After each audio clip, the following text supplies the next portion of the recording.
noite. Ainda bem que é sexta-feira. A frase costuma estar na boca de quem não vê a hora de chegar o final de semana para extravasar um pouco a pressão do trabalho e dos estudos. Só que tem um problema. Com a lei seca mais rígida, muitos deixam de usar o carro e, quando retornam para casa, são surpreendidos com a falta de transporte público.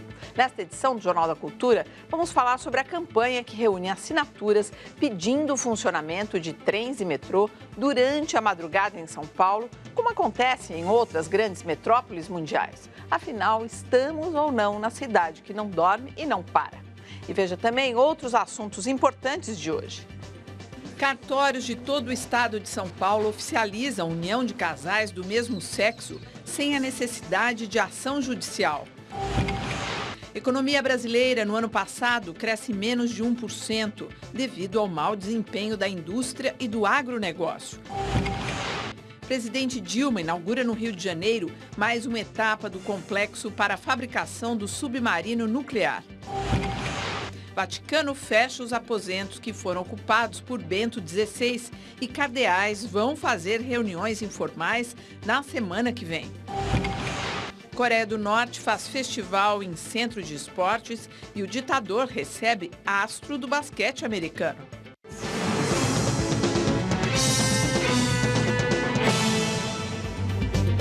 Ele não tem altura, né?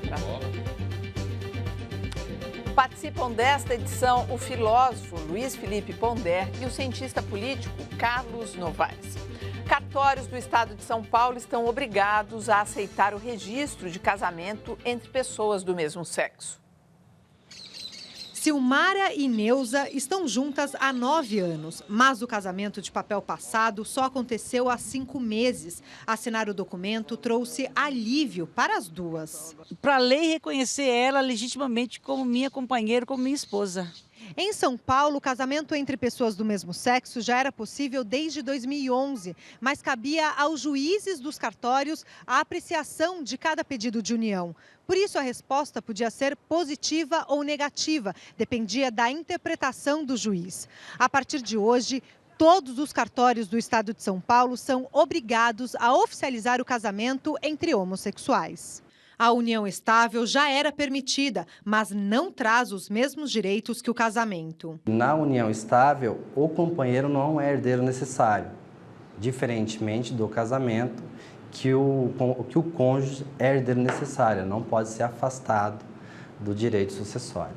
O reconhecimento do casamento foi determinado pela Corregedoria Geral da Justiça Paulista, órgão que determina as ações dos cartórios. Basta ir diretamente a um cartório de registro civil e solicitar o documento. A iniciativa é pioneira no Brasil. Estados como Minas Gerais, Rio Grande do Sul, Rio de Janeiro e Bahia permitem a união, mas ainda dependem da autorização do juiz. A coordenadora da diversidade sexual do estado de São Paulo espera que os casais homossexuais não fiquem intimidados e exerçam os seus direitos. É uma etapa para diminuir o preconceito e nada mais é do que garantir um direito que já existe, que já estava na Constituição. É interessante como os casais homossexuais estão cada vez mais parecidos com os héteros na maneira de se relacionar, de se organizar, inclusive como família. É assim, eu acho que é um motivo de festa isso, acho importante, já falei isso aqui no Jornal da Cultura, essa coisa de regularizar a união homossexual. Então, acho que é um ganho isso. Agora, isso que você fala é interessante, porque muita gente fala aquilo justamente que os héteros estão de saco cheio, os gays querem. Então, começa com essa coisa de casamento, reunião de pais e mestres, festa de Natal na família, sabe? Essa coisa... Mas o que está por detrás disso, na realidade, que parece uma brincadeira, é a normalização, né? É você sentir que os instrumentos sociais e jurídicos estão reconhecendo e produzindo um espelho social onde ele olha e diz assim, agora sim. Então, eu acho uma coisa importante, apesar de que tem o heterossexual olha para isso um pouco assim, tá bom, vem, você vai ver como é que é. Mas tem uma outra... Tem a questão sucessória ali na tem a coisa herança, do patrimônio, né? Isso é essencial. Os casamento sempre foi uma questão de patrimônio. Tanto que na antiguidade você tinha gente que não tinha patrimônio, nem casava. Casamento era um problema de quem tinha patrimônio. Mas você acha que ainda assim? Eu acho. Não é só isso. Não, hoje, com o advento do romantismo e uma certa universalização da ideia do casamento, né? Democratizou um monte de coisas, inclusive o casamento. Mas hoje, pessoas que têm patrimônio, ainda o casamento, sabe, é como, entre aspas, o amor fosse menos livre. Porque você tem muito patrimônio, então a pessoa outra não tem patrimônio. Então, os pais, às vezes, ficam preocupados, né? Ainda tem uma questão, assim. Bom, você passa? Eu acho A que roleta aqui do Silvio Santos. Você é uma conquista. Roleta russa. É uma forma de garantir a aceitação, né? Fazer parte de um mundo convencional, né? Tem um lado conservador em tudo isso que é um pouco desagradável. Mas, por outro lado, como havia muita discriminação e como isso tem que ser uma opção da pessoa, né? Aqueles que, e certamente muitos casais gays, não vão se casar, não vão procurar esses sacramentos, nem os religiosos, nem os legais. Né? Mas há aqueles que estão, inclusive, pleiteando que as igrejas os casem do ponto de vista religioso também. Ou seja, os gays têm o mesmo comportamento que os héteros. Não é? Há héteros que casam na igreja, há héteros que não casam na igreja. Ou seja, essa história do amor conjugal, né, tende a ficar tudo muito parecido na medida em que vão caindo os preconceitos. E o Gerson Carneiro diz aqui o seguinte, só falta agora São Paulo punir os agressores homofóbicos. Ele está dizendo aqui, quer dizer, da Avenida Paulista. É uma outra situação, é outra... Sim, sem dúvida, não só São Paulo, quer dizer, né? Isso no Brasil inteiro acontece muito e precisa ser coibido. Ele tem razão, é verdade. Abaixo-assinado com mais de 80 mil adesões pede metrô e trens 24 horas em São Paulo. Na cidade que nunca para, é assim. Quando vem a madrugada, o transporte público fica bem mais difícil. De segunda a sexta, as estações de metrô fecham as portas à meia-noite e só voltam a funcionar a partir das 4h40 da manhã. Os trens também param de circular na madrugada. E os ônibus funcionam em número bem reduzido. São apenas 98 linhas, contra 1.350 que cortam a cidade durante o dia. Várias vezes eu precisei de algum transporte durante esse horário, após a meia-noite, e não tinha. Às vezes passa um ônibus meia-noite, aí o próximo vai passar 3 horas da manhã, 4 horas da manhã. A gente jovem sai para balada, a gente tem que ficar preocupado em não beber, ou táxi, que é um valor elevado também. A lei seca mais rigorosa deu novo fôlego a uma reivindicação antiga dos moradores da cidade de São Paulo, a de que o metrô funcione 24 horas. A proposta ganhou até um abaixo-assinado que está circulando nas redes sociais. O abaixo-assinado teve início em 8 de fevereiro, por iniciativa de um estudante. Já conta com mais de 80 mil assinaturas. Quando chegar a 100 mil, será encaminhado à Assembleia Legislativa. Vivian já aderiu. Eu acho que isso influencia diretamente nos números da lei seca e deixar o carro em casa não ia ser uma coisa dolorida, né? Porque vai ter que pagar um táxi ou vai ter que depender de uma carona. O metrô de São Paulo recebe 4 milhões de passageiros por dia. Os usuários apoiam a ideia. Porque é fácil a comodidade, tem muita gente que utiliza de madrugada, não tem carro, é mais seguro do que ônibus, eu acho que é uma boa opção. Em Nova York, o metrô funciona de maneira ininterrupta, mas, segundo o presidente da Associação Nacional de Transportes Públicos, é um equívoco. Segundo o presidente do metrô de Nova York, esse foi um dos maiores erros que eles cometeram. Isso normalmente não é repetido em lugar algum. Segundo que Nova York tem 420 quilômetros de trilhos. E quando você fala o metrô, na hora que funciona 24 horas, algumas linhas, alguns trechos e com intervalos enormes. O sistema do metrô é interligado, explica Ailton Brasiliense, e por segurança precisa de 2 a 4 horas por dia para manutenção preventiva. Trabalho que é feito durante a madrugada. Por isso, para quem bebeu um pouco mais e precisa do transporte público depois da meia-noite, a solução mais econômica é o ônibus. Porque os horários dos ônibus, mesmo no período noturno, eles cumprem uma tabela. Então, antes de ir para a festa, liga para 156 da SP Trans e procura saber qual é o intervalo de ônibus daquela linha. A verdade é que a lei tem que vir fazer o serviço completo, não é? Controlar que as pessoas bebam menos, mas dar condições para a cidade continuar pulsando como ela funciona, né? O problema não é só a bebida, não. O problema é o seguinte, é que nós temos hoje uma população jovem muito grande, muito maior do que tínhamos há 20 anos. Então, o jovem sai à noite. Então, a nossa população jovem é tão grande que ela requer uma malha de transportes durante a noite. Então, E você veja que a entrevista do responsável ali, ele transferiu para o usuário todos os problemas, né? Mandou ligar e tal, quer dizer, ele não acolheu nada, né? Ele não trouxe nada para ele, né? Olha, na verdade, se a nossa malha de metrô é pequena, né? E de fato ela é pequena, e para uma cidade como São Paulo, então os ônibus são realmente a melhor saída, como disse a matéria, até por uma razão, porque à noite tem muito menos trânsito. Então, se houver mais ônibus à noite, eles vão transitar mais rápido, não é? E vão poder atender melhor as pessoas que vivem na noite. Olha, eu estou em São Paulo há 30 anos, há 29, na verdade, né? E sempre me impressionou isso quando eu cheguei aqui, né? E tinha tido a experiência no Rio e tal. Eu fiquei muito impressionado com o fato de que isso aqui parecia um arraial, porque à noite some tudo, não tem um ônibus. Tudo. Os restaurantes fechavam. Ficava impressionado com isso em São Paulo, quer dizer, e fico até hoje, como é que São Paulo, na verdade, a ideia de que São Paulo tem uma noite fantástica, isso é conversa. Não tem isso, porque não tem os serviços essenciais que essa noite demanda. Então pode ficar mais ainda abandonada essa noite, que pelo que você está dizendo, ela já não é tão efervescente. Porque... Não é efervescente, o problema é que ela não é acolhedora, né? Eu sei, mas aí quando você não tem nem... Você tem a lei seca e você não tem como ir e vir... Mas... porque assim, esse problema que não tem metrô e que não tem ônibus, é claro, você é obrigado, o táxi é caro e não tem suficiente, porque os táxis também somem na madrugada. Então, assim, o Estado e a polícia nos proíbe de beber, o que está certo quando dirige, mas não é só o problema de transporte público, é que você pode ser assaltado no ônibus. Tem que ter segurança. Né? O metrô também teria que ter segurança. Então, não adianta pôr só o transporte público e entregar o cidadão como um pato na mão do criminoso. Então, o cidadão não pode beber quando sai à noite e dirige, o que está certo, mas o resto você se vire. Saia na rua, ande de ônibus e seja roubado. Então, assim, mais uma vez, quer dizer, o Estado, nesse caso, cumpre uma missão correta, que é cercear a bebida na direção, mas não gera uma situação aí com relação ao transporte do metrô e das linhas de ônibus. É claro, não é o Estado que tem as linhas de ônibus, mas ele pode facilitar e gerar esse tipo de situação, né? Pressionar. Vais assinar o abaixo-assinado? Vou assinar umas 15 vezes. Aliás, está fraquinho, né? 80 mil assinaturas, isso considerando redes sociais, isso não é nada. Mas acho que começou agora. Mas eles dizem que quando alcançar 100 mil, nossa, 100 mil tinha que ser assim, ó.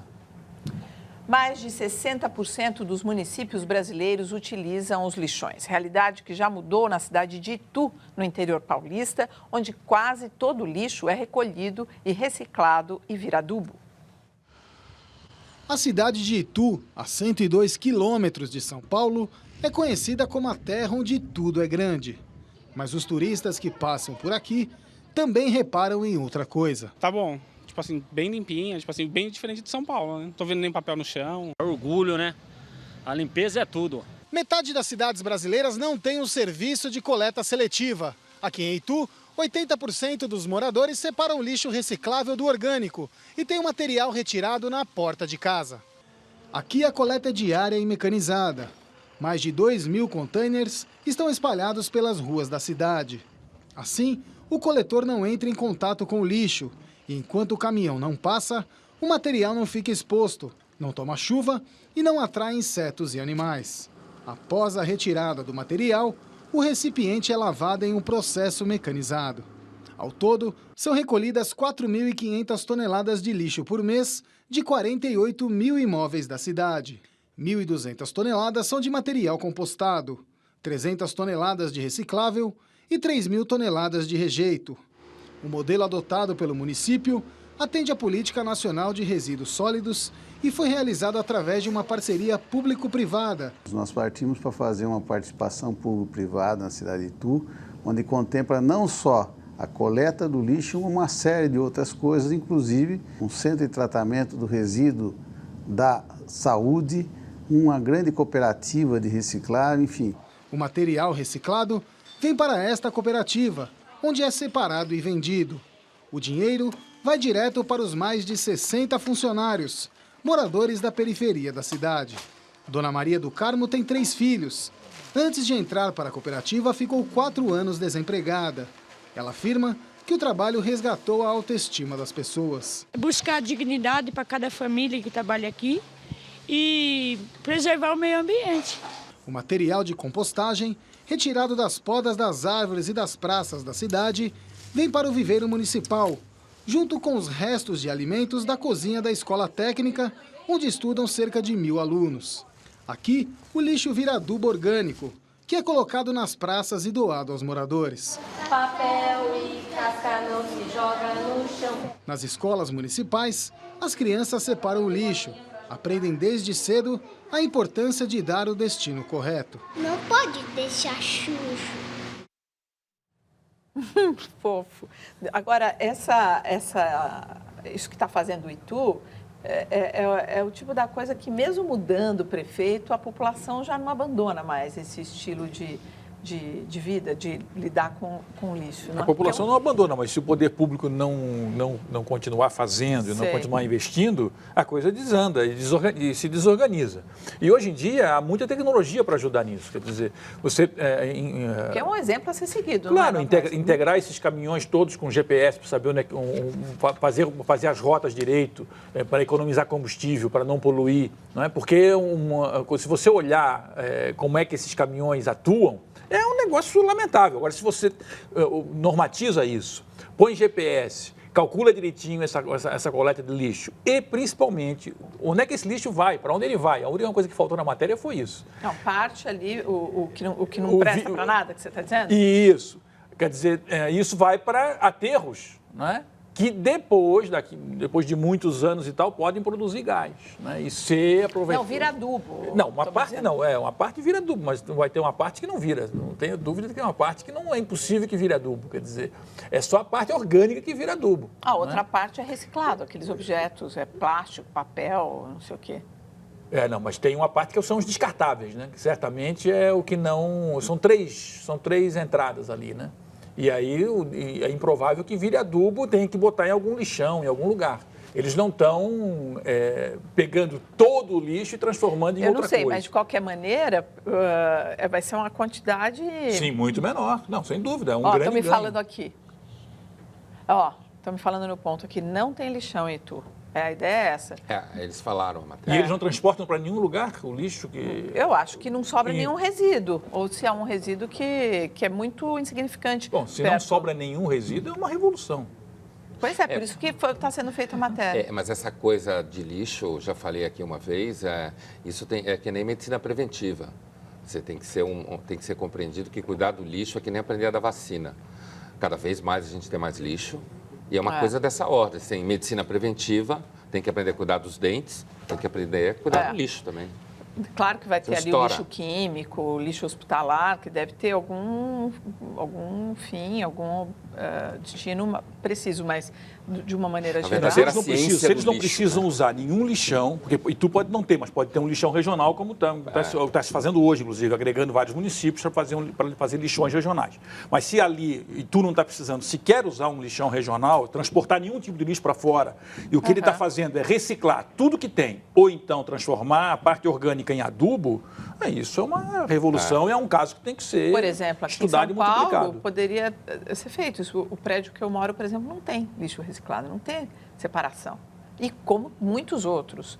Então, é só uma parcela muito pequena do lixo de São Paulo que é recolhido de maneira por que a gente não faz? Separada. Por que a gente não tem? Aí é um exemplo, um pilotinho que poderia ser multiplicado pelas regiões de São Paulo, pelos bairros, enfim.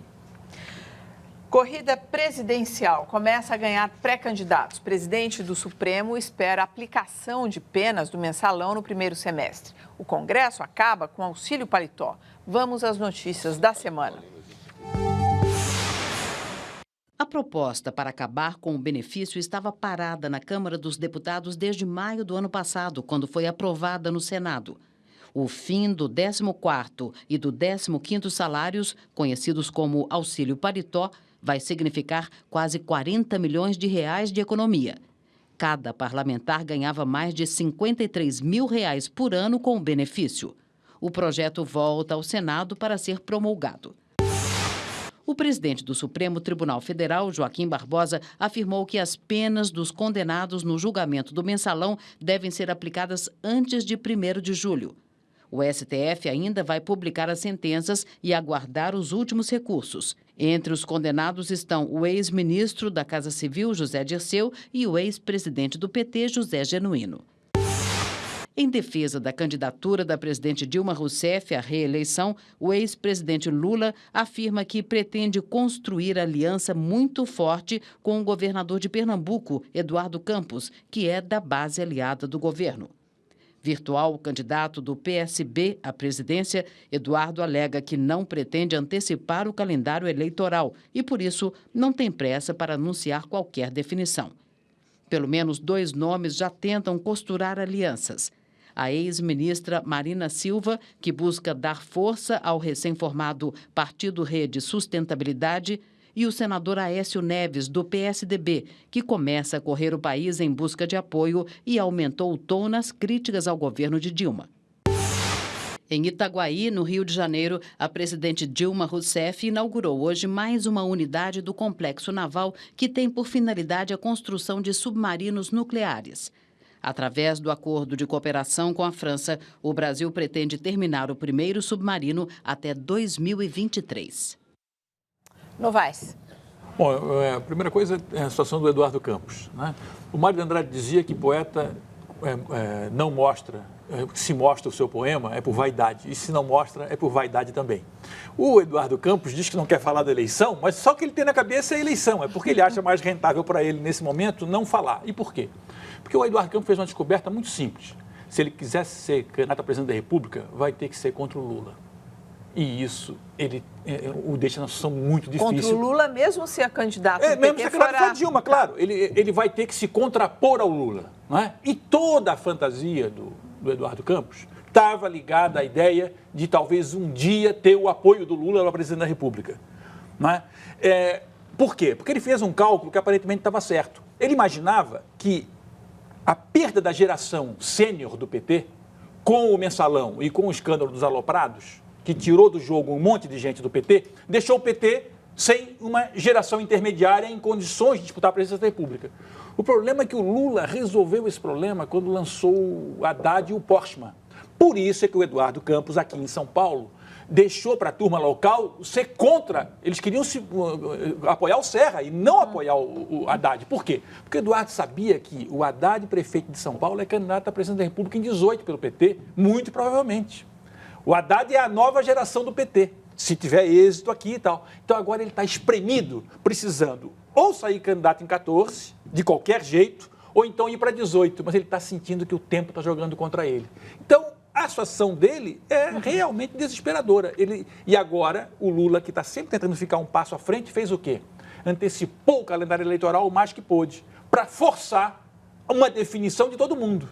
Aí o Aécio vai para a tribuna do Congresso e faz aquele discurso dos 13 pontos. Por que quanto antes melhor nesse caso, já que você está dizendo que ele forçou essa antecipação de definições? Porque para ele é muito cômodo jogar a luta do calendário eleitoral, porque a Dilma fica preservada na Constituição do Presidente da República e ele, que tem todas as condições para estar livre para fazer o que quer, pode ocupar todo o espaço necessário, divulgar o PT, divulgar a Dilma, continuar com o que há de fantasioso em tudo isso, divulgando o que há de fantasioso e o que há de real, e com isso ele força os outros a se exporem. Não é? O PSDB, por exemplo, acho que se precipitou com essa história do Aécio, não é? Porque o PSDB precisaria forjar um nome, na minha opinião, mais competitivo, mais agressivo e mais capaz do ponto de vista programático. Acho que o Aécio tem sérios problemas com isso. Aliás, ficou claro quando ele veio com a história de 13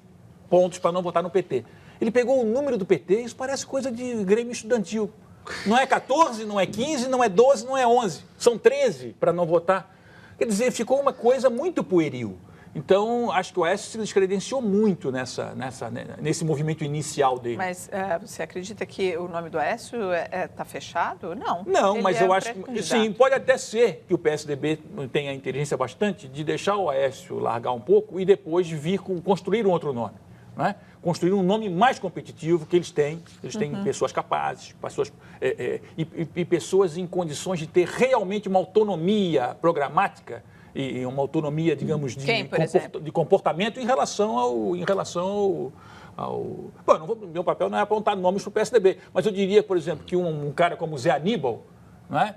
Em quem o PSDB pouco investe, mas que disputou com o Serra aqui na capital.